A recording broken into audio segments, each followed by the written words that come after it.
여러분 안녕하십니까? 지금 세계는 새로운 도약을 꿈꾸고 있습니다. 선진국들의 경제 상황이 너무 좋습니다. 미국을 위시해서 유럽의 독일, 아시아의 일본, 이렇게 OECD 나라 중에서 중요한 경제 강국들이 지난 30년 동안 보지 못한 높은 경제 성장률, 낮은 실업률을 이루고 있습니다. 이를 뉴 노멀이라고 합니다. 원래 경제 활동이 활발해지고 실업이 줄어들면 시장에서는 수요가 공급을 초과해서 인플레이션 현상이 일어나는 것이 보통입니다. 그래서 이거를 옛날에는 노멀이라고 했는데 디지털 혁명 이후에 경제가 성장하고 실업률이 줄어도 인플레이션이 발생하지 않는 상태를 뉴 노멀이라고 했습니다. 이제는 선진국 경제가 사상 초유의 낮은 실업률을 기록하고 있는데도 물가가 오르지 않는 호황이 지속되고 있으므로 이를 뉴 노멀이라고 또다시 부르게 된 것입니다. 이제 4차 산업혁명 시대가 왔습니다. 누가 먼저 앞서가느냐 하는 것이 그 나라의 미래를 결정짓게 될 겁니다.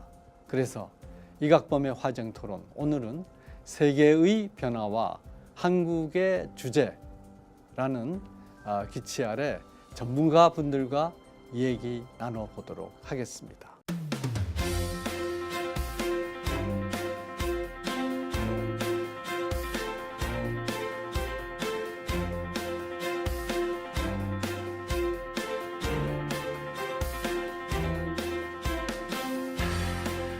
오늘 토론에는 박정일 한양대 컴퓨터 소프트웨어 학과 겸임 교수님 나오셨습니다. 안녕하세요. 반갑습니다. 박정일입니다. 그리고 이전영 전 포스텍 기술투자 사장님 나오셨습니다. 네, 안녕하십니까? 안녕하십니까, 이전영입니다. 네, 우리가 세계가 이렇게 무섭게 발전하는데 한국은 왜 지금 주저앉고 있는가 하는 이 안타까운 상황에서 이렇게 얘기를 나눠보게 됐습니다. 근데 세계 유수 선진국들이 현재 이보다 더 좋을 수 없다 이러고 있거든요. 근데 왜 우리나라는 이렇게 어려워지고 있습니까? 이전영 사장님. 네, 뭐 내외적인 요건이 있지만 저는 우리나라가 역동성을 잊어버리지 않았나 이런 생각이 많이 들거든요. 그렇기 때문에 결국은 단기적인, 그러니까 금융, 기업, 노동, 개인 이런 여러 가지 관점에서 보게 되면은 단기주의적인 그런 사고와 행동을 하기 때문에 결국 역동성이 많이 떨어지는 것 같아서 결국은 해결책도 그걸 어떻게 높이느냐에 있지 않나 이런 생각이 듭니다. 네, 박정일 교수님. 예. 지금 이전영 사장님 역동성이라고 말씀하셨는데, 근데 우리나라는 1962년인가요? 그때 62년부터, 제1차 경제개발 5개년 계획을 시행하면서 세계에서 유례없는 높은 성장률을 기록했습니다. 그렇습니다. 그 성장률은 아직도 깨지지 않았습니다. 중국이 도중에 한강의 기적을 상회한다는 생각을 했지만, 그러나 성장률 면에서 단기간에 그렇게 높은 성장률을 이룬 것이 없었고, 세계 200여 개 나라 중에서 뒤에서 6번째로 못 살던 나라에서 이제는 상위 10위권에 들어왔는데, 이걸 한강의 기적이라고 그러지 않았습니까? 그리고 불과 몇 년 전만 하더라도 한국의 기치가 다이나믹 코리아였거든요. 역동적인 한국이었는데 그 역동적인 한국이 왜 갑자기 이렇게 침체의 한국으로 바뀌었습니까? 예. 좀 전에 이전영 사장님 말씀하신 대로 네. 우리 한국 경제는 역동의 경제였고 역동의 역사였습니다. 1960년대에는 국민소득이 몇십 불 안 되다가 지금 거의 3만 불에 가지 않았습니까?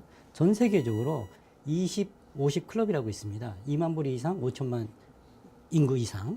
미국, 영국, 프랑스, 독일, 이태리, 일본, 우리가 7번째입니다. 네. 이런 대단한 경제력을 갖고 있고 잠재력을 갖고 있는 우리나라가 현실적으로 봤을 때는 지금 고용 참사, 경제 성장률, 물가 상승률, 실업률, 경상수지, 거시적 펀더멘탈이 굉장히 어렵습니다. 네. 그래서 현실적으로 지금 성장 엔진도 꺼져가고 있고요. 청년 실업 문제라든지 부동산 문제라든지 온 사회적으로 문제가 많이 결부돼서 현재 굉장히 경제가 어려운 상황에 있습니다. 네. 예. 미국의 트럼프 대통령이 뭐 여러 가지 미국 내에서 지금 논란을 겪고 있지만 트럼프 대통령이 늘 하는 얘기가 우리 경제를 봐라. 우리 경제 지금 미국의 주요한 기업들이 아주 높은 이윤을 올리고 있고 그리고 GDP가 말이죠. 그 선진국 경제가 3% 그리고 어떤 때는 3.5% 예측하는 기관도 있습니다. 이건 어마어마하거든요. 그러니까 우리보다 경제 규모가 훨씬 큰 나라가 우리보다도 0.8% 더 성장한다 그러면 우리하고 격차는 더 벌어지게 돼 있고 그리고 청년 실업률을 비롯해 가지고 또 지난 수십 년 동안 가장 낮은 실업률을 하고 있다. 근데 이렇게 하게 된 게 결국은 내가 과감한 규제 개혁 정책을 하고 또 법인세를 대폭 인하해 가지고 미국의 기업들이 결국은 기업하기 좋은 나라를 만들었기 때문이다. 이렇게 해가지고 트럼프 대통령이 이 경제적인 성과를 바탕으로 뭐 탄핵이란 건 없다 이렇게 아주 자신하고 있는데요.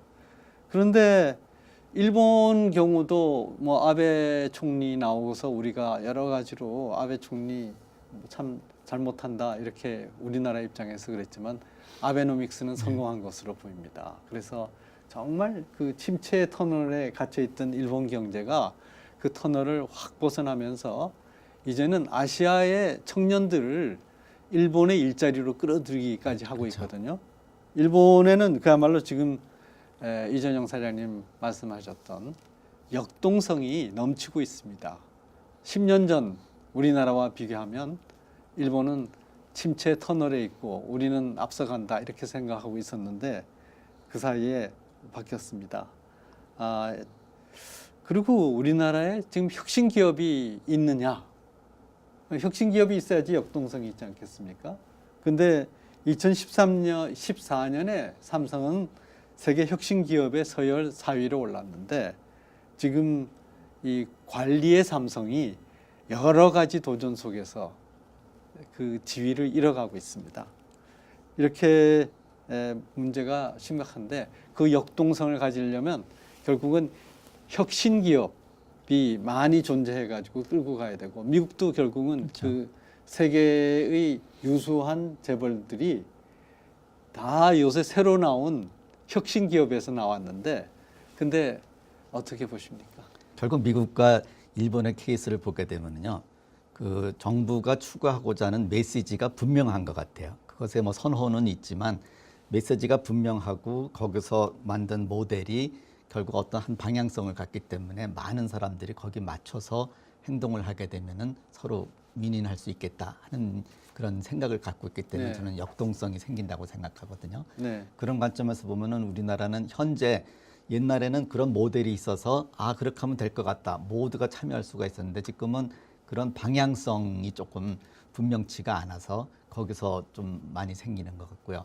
마찬가지로 혁신도 저는 그런 데서 나온다고 생각을 하는데 방향이 있어야지 혁신을 생각하고 그 다음에 더 중요한 거는 그 혁신에는 반드시 리스크가 있거든요. 왜냐하면 예. 안 해본 길을 가는 거고 검증 전의 단계이기 때문에 그래서 그 리스크를 어떻게 분산할 것인가. 결국 리스크의 사회화라고 그러는데 왜냐하면 옛날 주식회사도 결국 리스크를 어떻게 분산했느냐 때문에 그것이 만들어진 거잖아요. 옛날 대항했을 때. 그러니까 결국은 리스크를 어떻게 감당할 것인가에 그것이 시스템으로 뒷받침이 되어야지 저는 다시 역동성, 혁신을 만들 수 있다고 생각하고요.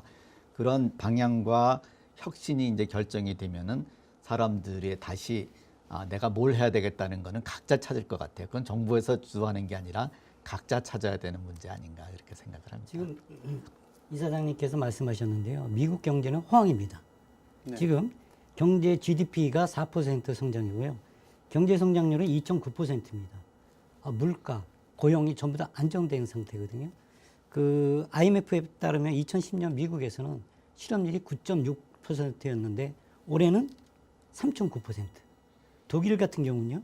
6.9%였는데 3.6%로 낮아졌고요. 일본은 10년 전에 5.1%였다가 지금 2.9%입니다. 대학생들 고용이 100% 되고 있습니다. 그래서 우리 한국 청년들도 일본에 많이 취업을 하고 있지요. 그리고 미국에서는 블루컬러라고 하지 않습니까? 블루컬러가 34년 만에 최고치로 제조업의 일자리가 생기고 있습니다. 물론 트럼프 대통령이 취임 이래 리쇼어링 정책으로 26만 개 일자리를 만들었습니다. 그리고 중국은 제조 2025년을 목표로 해서 지금 엄청나게 반도체 굴기라든지 우리 경제를 위협하고 있습니다. 이렇게 세계는 급변하고 있고 세계 경제는 호황하고 있는데 우리 한국 경제는 과연 성장 엔진이 꺼지고 있고 지방에 내려가면 조선, 철강 다 불 꺼진 도시로 변하고 있습니다. 심각하죠. 아담 스미스가 한 얘기 중에 하나가 기업은 어차피 이익을 추구하는 건데 그것이 사회적 어떤 도덕, 억셉터블한 도덕 범위 내에서 이루어져야 된다. 그게 얘기거든요. 저는 대기업 문제도 그런 관점에서 조금 우리가 다시 생각해 볼 필요가 있는 것이요. 대기업을 무슨 개혁하는 것이 혁신이다 이런 개념이 아니고 대기업은 대기업 나름대로의 장점이 있어요. 그러니까 뭐 고용 창출도 할 수 있고 새로운 혁신도 할 수 있고 거기에 따른 부가가치도 제일 크게 할 수가 있거든요. 그러니까 그거는 더 키우고 다만 우리가 좀 고려해야 될 문제는 그러니까 이런 정당하게 경쟁을 하느냐. 그러니까 무슨 하도급의 문제라든지 뭐 여러 가지 고용의 어떤 정규, 비정규 이런 문제라든지 그런 여러 가지 문제점을 분리해서 저는 해결을 해야 된다고 생각을 하거든요. 결국은 앞으로는 이제 말씀하셨지만 데이터를 가지고 그것의 지능화를 통해서 혁신이 이루어지기 때문에 그 데이터를 갖고 있는데도 대기업이고 또 그런 것을 변혁할 수 있는데도 또 세계 시장을 가는데도 대기업의 어떤 조직과 경험이거든요. 거기다가 이제 우리가 보통 얘기하는 IT 이런 데서의 젊은이들의 어떤 혁신 이런 것이 서로 보완적으로 이렇게 상생을 됐을 때 나라의 어떤 역동성은 다시 찾아올 수 있지 않는가 이런 생각이 들거든요. 그래서 문제를 너무 단순화해 갖고 전체를 한 번에 이런 게 아니라 좀 세분화해 갖고 세 개를 이렇게 나눠서 문제를 해결했으면 좋지 않을까 저는 이런 생각이 좀 듭니다. 요새 저는 이 논의하는 걸 보면서 어떻게 그 진보를 해야 하는데 그 진보의 패러다임이 1920년대에 맞춰 있는 것 같아요. 1920년대는 일본의 강단 사회주의가 나온 해인데 결국은 이 자체가 패러다임 자체가 지금 많이 바뀌어야 된다. 패러다임 시프트가 일어나야 된다. 이런 생각이 드는데 우리 박 교수님 생각에는 어떠세요? 세계는 변하고 있습니다. 네. 당연히 경제의 개념도 1920년대나 60년대나 현재 4차 산업혁명 시대에는 당연히 변해야 되죠. 경제 시프트도 변해야 되고 현재는 글로벌 소비성으로 경제가 변하고 있습니다. 네, 아까 아베노믹스 말씀하셨는데요. 일본 아베노믹스 같은 경우는 경기 회복이 목표였습니다. 그래서 첫 번째로 양적 완화, 재정 정책, 성장 정책을 세 가지 축으로 했었거든요. 근데 우리가 여기서 배울 점은 그 양적, 재정, 성장 정책을 패키지로 묶었다는 겁니다. 그리고 그 플랫폼 환경을 조성해서 일본 GDP가 작년에 550조 엔이 됐습니다. 그리고 물가는 2%로 낮아졌고요. 고용은 거의 100%로 되지 않았습니까? 그래서 선진국 미국이나 독일이나 일본들의 공통적인 현재의 경제 패러다임은 규제 혁신, 과감한 감세 및 친기업 정책을 펼친 결과가 이렇게 나오는 것입니다. 그리고 일본 아베 같은 경우는 2022년까지 재선이 확정되지 않았습니까? 그래서 일본 같은 경우는 미래사회 서사이티 5.0이라고 발표를 했습니다. 4차 산업의 과학기술을 가지고 앞서가자. 네. 그리고 또 하나는 커넥티드 인더스트리. 모든 관민이 협력해서 2020년 도쿄올림픽을 성공적으로 치르고 로봇 강국으로 나서자. 이렇게 세계는 바뀌고 있고 경제 패러다임도 바뀌는데 우리 한국의 현실은 약간 세계 경제 패러다임을 아직까지는 좀 따라가기 미흡한 점이 여러 곳에서 나타나고 있는 것 같습니다. 네. 지금 박정일 교수님 말씀하셨듯이 일본에서는 이제 재정, 노동, 그리고 산업 이런 정책들을 하나의 패키지로 해서 하거든요. 그 뭐 저 여러 가지 금융적인 사정을 말씀하셨습니다마는 일본이 플라자 협정에서 가졌던 굉장히 큰 부담 때문에 20년에 잃어버린 20년 이를 기록했다면은 아베노믹스의 제일 첫 번째가 엔화의 가치 절하였습니다. 그것으로 수출을 중심으로 하던 일본 경제가 다시 살아나고 이걸 통해 가지고 새로운 그 역동성이 생겼는데 이 역동성을 강조하시던 우리 저 이전영 사장님 입장에서 본다면은 이런 그 패키지로 해서 말이죠. 옛날에는 온라인과 오프라인이 다른 거다 그랬는데 지금은 온라인과 오프라인 자체가 상호 융합하고 있고 또 오프라인의 이 물질도 중요하지만 온라인의 데이터도 클라우드에 저장되면서 클라우드에 저장된 데이터들이 모여야지만 빅데이터가 될 수 있고 그리고 이 빅데이터를 모으는 기업들은 대기업입니다. 근데 대기업은 잘못하니까 하지 마라. 이렇게 하면은 빅데이터 기반의 경제가 어떻게 살아날 수 있느냐. 그리고 이게 모아지려면 아까 말씀하시지 않았어요? 올림픽을 위해서 일본에서 하나의 어떤 그 공동의 이 베이식 목표 이런 건데 지금 현재 우리나라에는 이 공동의 목표라는 것보다는 상당히 심각한 편가리가 일어나고 있는데 이런 것들이 경제하고는 상관없는 것 같지만 자세히 따져보면 이게 다 경제하고 연관이 있는 겁니다.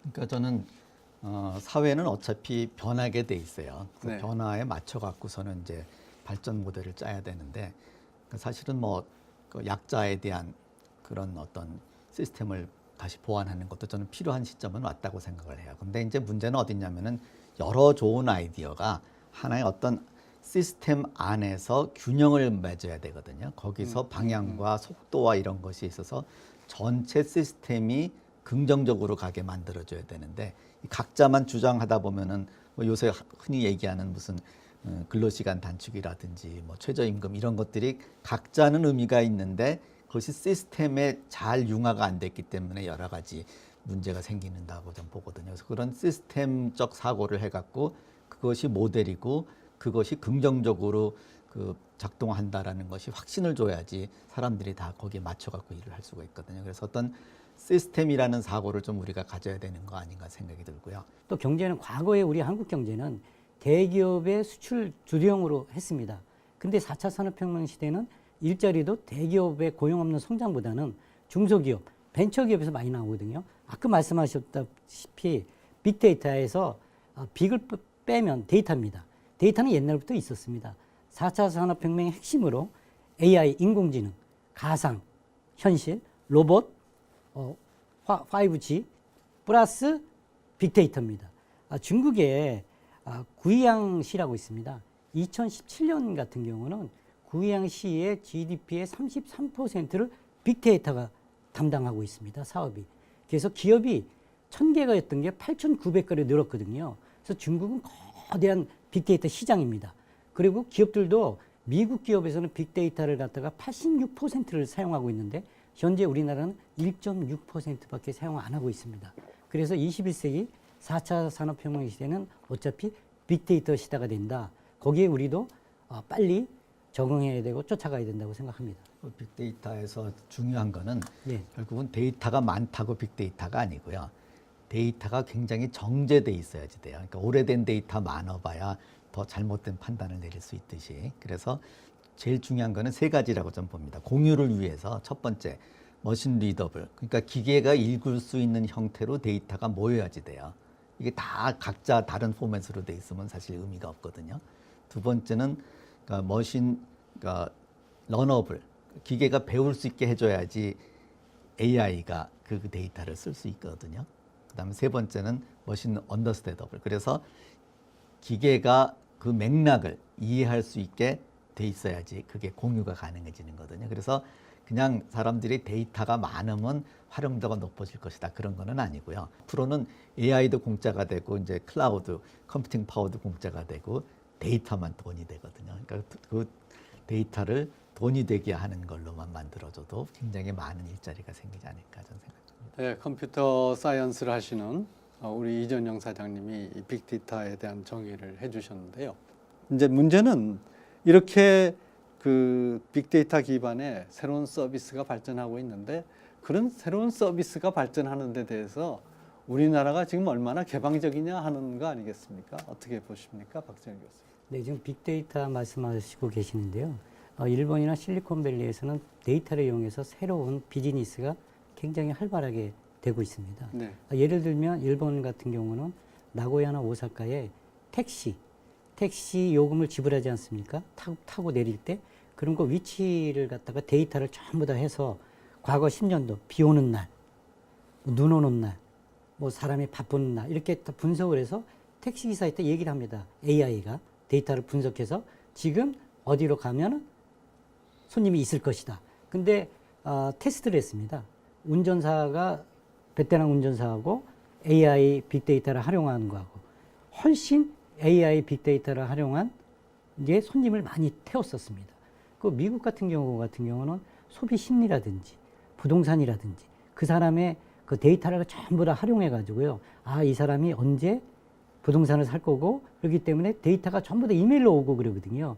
그만큼 새로운 비즈니스가 창출되고 있습니다. 그래서 우리나라가 현재 규제, 개인 정보라는 얘기죠. 제가 잠깐 제 말씀드리면 한 15년 전에 일본에 있을 때 한국에 출장 오면 한국에서는 주민등록번호를 적었습니다. 저는 깜짝 놀랐었습니다. 왜냐하면 일본에서 있을 수 없는 거거든요. 근데 지금 같은 경우는 반대로 일본이나 미국 같은 경우는 개인정보를 활용해서 얼마든지 새로운 비즈니스를 창출하는데 우리는 개인 정보라는 거에 앞서서 규제의 새로운 비즈니스가 전부 다 놓치고 있습니다. 지금 의료 비즈니스라든지 이런 것도 우리 벤처기업도 전부 다 중국에 가서 하고 있고요. 애플 같은 경우는 애플워치 있지 않습니까? 애플워치 4 이런 것도 심전도 기능을 추가하고 있는데 우리나라 벤처기업이 심전도 기술을 개발했었어요.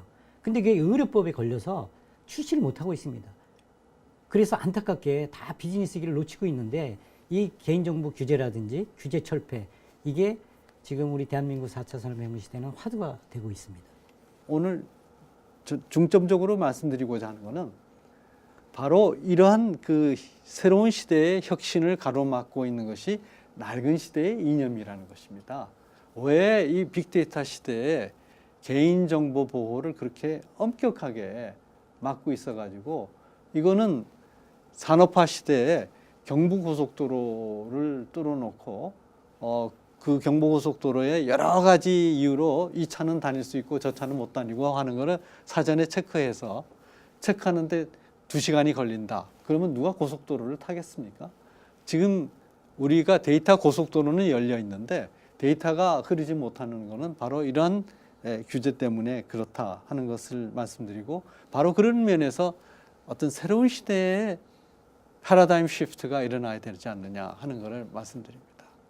패러다임 시프트는 사실 쉬운 거는 아니에요. 왜냐하면은 그것이 결국은 모든 사람이 옳다고 생각하는 게 있고요. 그것에 다 적용이 안 되는 부분이 생기니까 이제 거기서 새로운 것들이 또 나오고 그런 것들이 서로 갈등 구조를 일으켜서 패러다임 시프트가 일어난다. 이것이 이제 토마스 쿤이 얘기한 건데 그런 과정이 사실은 굉장히 고통을 수반하거든요. 그러니까 그런 고통을 어떻게 스무스하게 이거를 이제 건너갈 것인가 하는 것에 대한 공감대가 좀 있어야지 돼요. 그러니까 너무 자기가 옳다고 하는 것에만 있으면 그러니까 이 두 개가 이렇게 융합이 돼 갖고 여기서 얘기하는 화쟁 토론의 어떤 결론을 우리가 가질 수가 없거든요. 그래서 조금 더 오픈 마인드로 다른 얘기를 들을 수 있을 때 저는 그 패러다임 시프트가 일어난다고 생각을 하거든요. 그래서 조금 더 이념보다는 그 두 개가 반대적인 사고를 갖고 있다. 저는 이것이 더 정상적인 상태라고 생각을 해요. 문제는 이 두 개를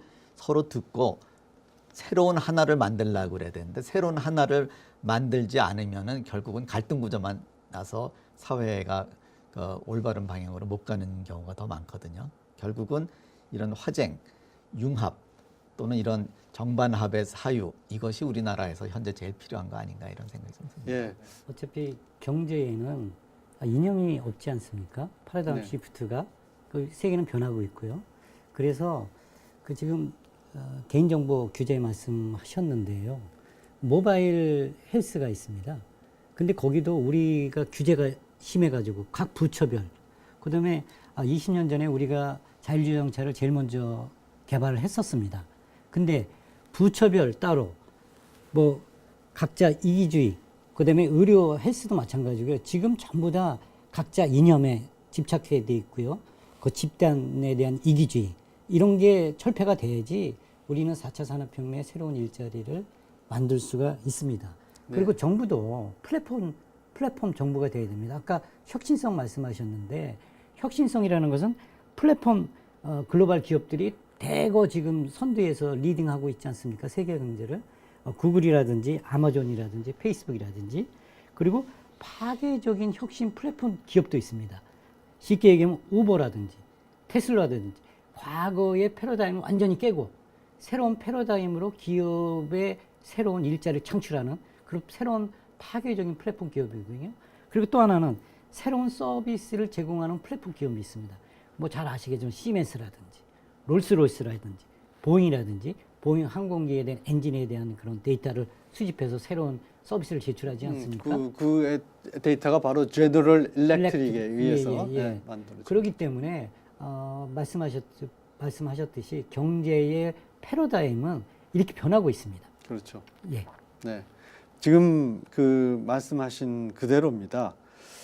그래서 지금 이 경제의 패러다임을 바꾸지 않고 현재와 같이 1920년대의 생각을 가지고 경제를 계속 운영하게 된다면 그 부담은 이러한 그 이념에 크게 동참했던 젊은 세대에게 돌아간다는 것이 현재 문제인데요. 지금 소득주도 성장한다고 해서 엄청난 돈 풀기를 하는데 그 돈 풀어놓은 거가 하늘에서 떨어진 돈이 아니라 국민의 주머니에서 나온 것이고 또 언젠가는 국민의 주머니에서 부족분을 메워줘야 하는데 그 메워줄 국민은 바로 지금 청년 세대거든요. 네.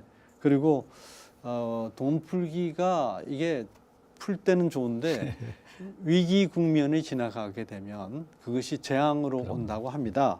그래서 결국은 이 경제 위기를 극복하는 과정에서 경제 위기가 젊은 사람들 얼마나 책임져야 될 일인지 모르지만 그러나 이 과정에서 생긴 여러 가지 문제는 나중에 이 미래 세대에게 부담으로 올 텐데 그거 어떻게 될까요? 그러니까 결국 젊은 사람들이 꿈을 잊어버린 것 같아요. 그래서 그 꿈을 사회가 만들어줘야지 저는 거기서 새로운 에너지가 나오고 그러니까 가령 우리가 벤처기업을 창업한다 하더라도 리스크를 누가 감당할 것인가에 대한 논의가 필요하고요.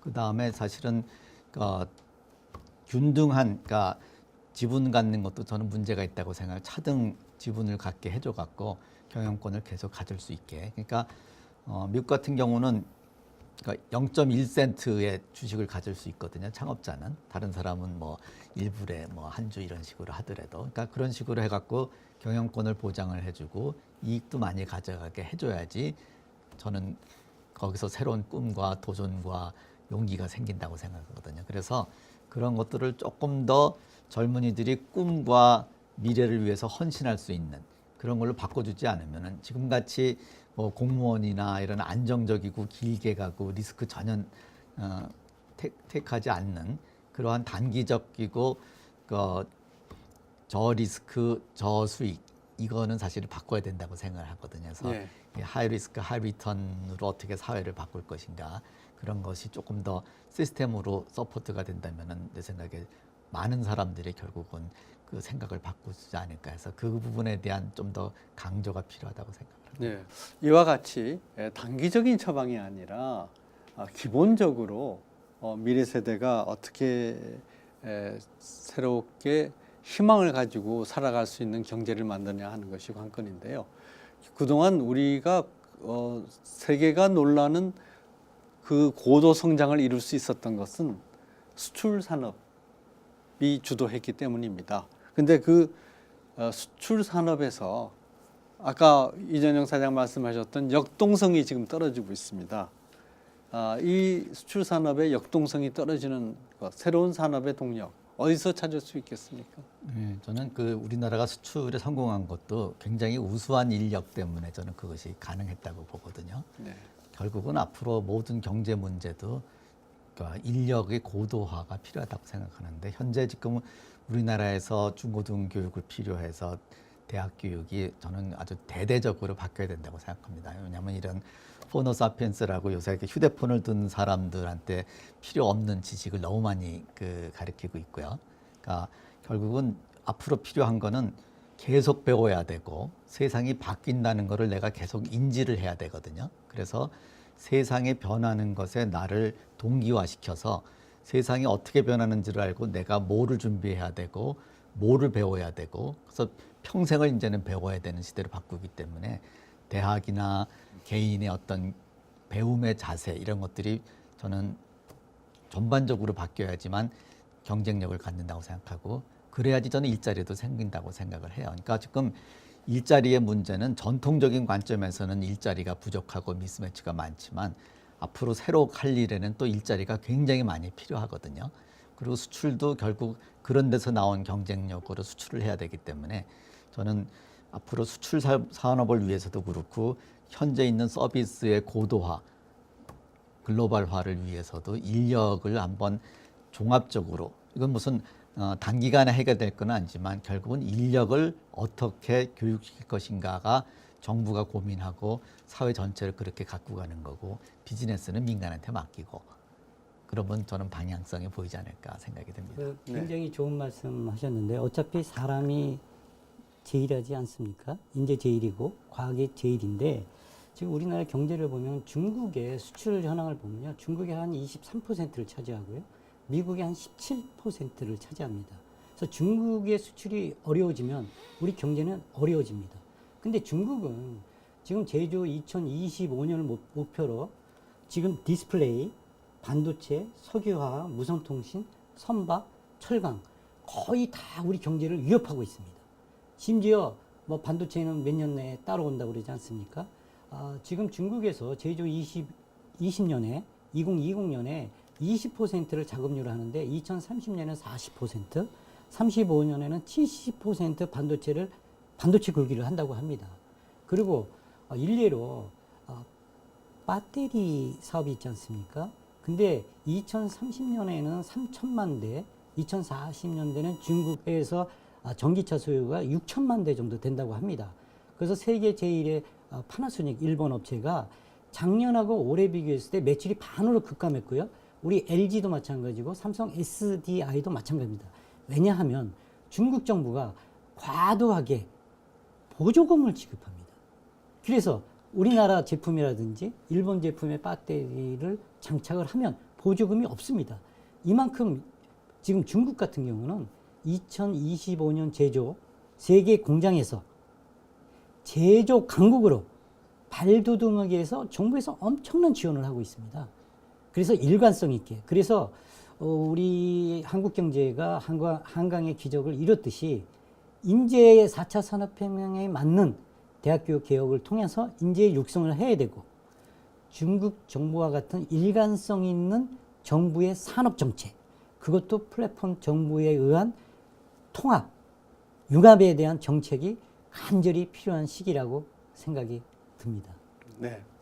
우리가 지금 중국이라고 하는 새롭게 부상하고 있는 우리의 굉장히 강력한 경쟁 상대국에 대해서 생각을 해야 하는데 지금 한 가지 아쉬운 것은 우리가 그나마 경쟁력 우위를 확실히 점하고 있던 원자력 산업에 있어서 한국이 지금 원자력 산업을 안 하겠다라고 하니까 중국에서 원래 2020년까지 중국의 그 동해안, 우리의 서해죠. 그 벨트에 원자력 발전소 46기를 짓겠다고 하다가 최근에 90기를 짓겠다고 하는 어마어마한 그 원자력 독점을 하려고 하는데 그러한 그야말로 이 달러박스인 원자력 산업을 왜 우리는 포기를 하려고 하는 것인지 정말 이 나날이 떨어지는 수출 경쟁력에 있어서 우리가 중국과 비교하여 볼 때 실질적으로 중국은 새로운 시대는 전기의 시대다.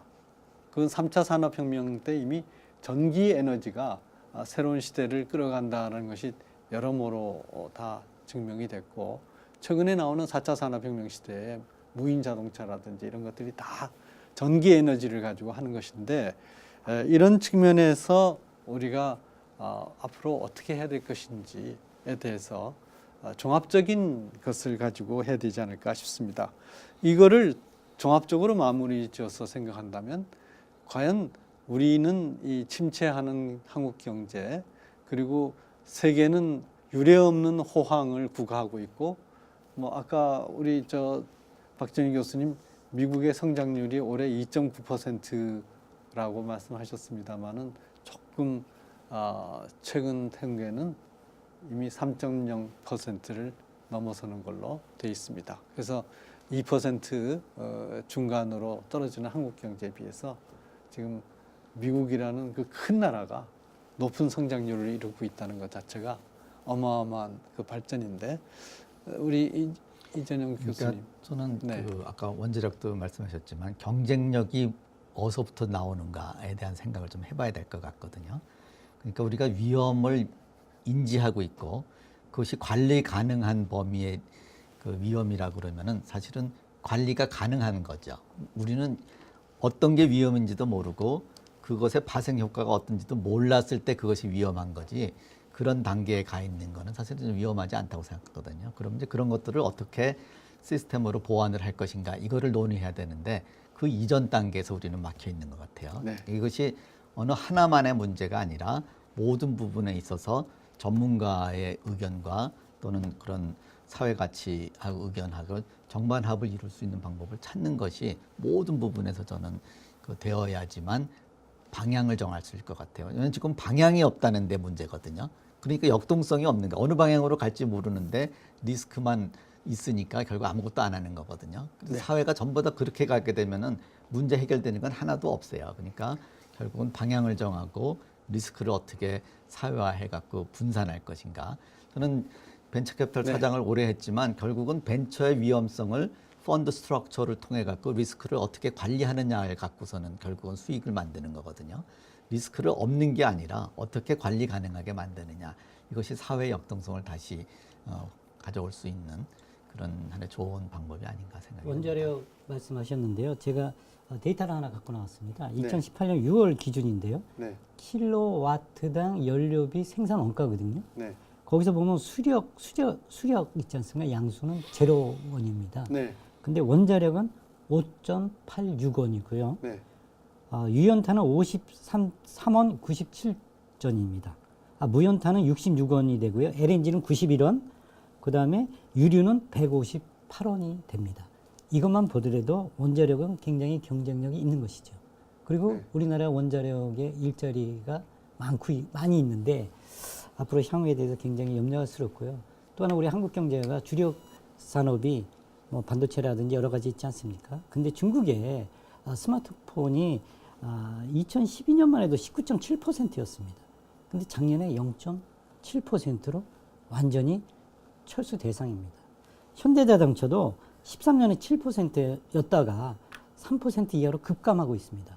우리 주력 산업인 반도체, 디스플레이, 스마트폰이 중국 수출이 굉장히 어려워지고 있습니다.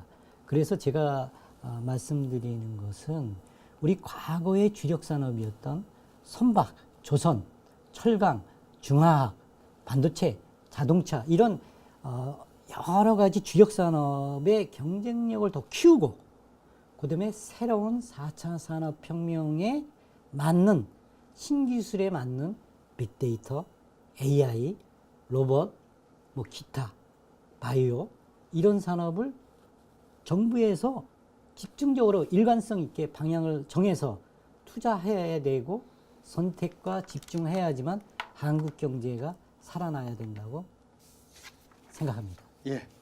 한국 경제에 정통한 일본의 후카카와 유키코 교수는 경제 문제의 정치화가 한국 경제의 가장 큰 단점이 되어버렸다고 하였습니다.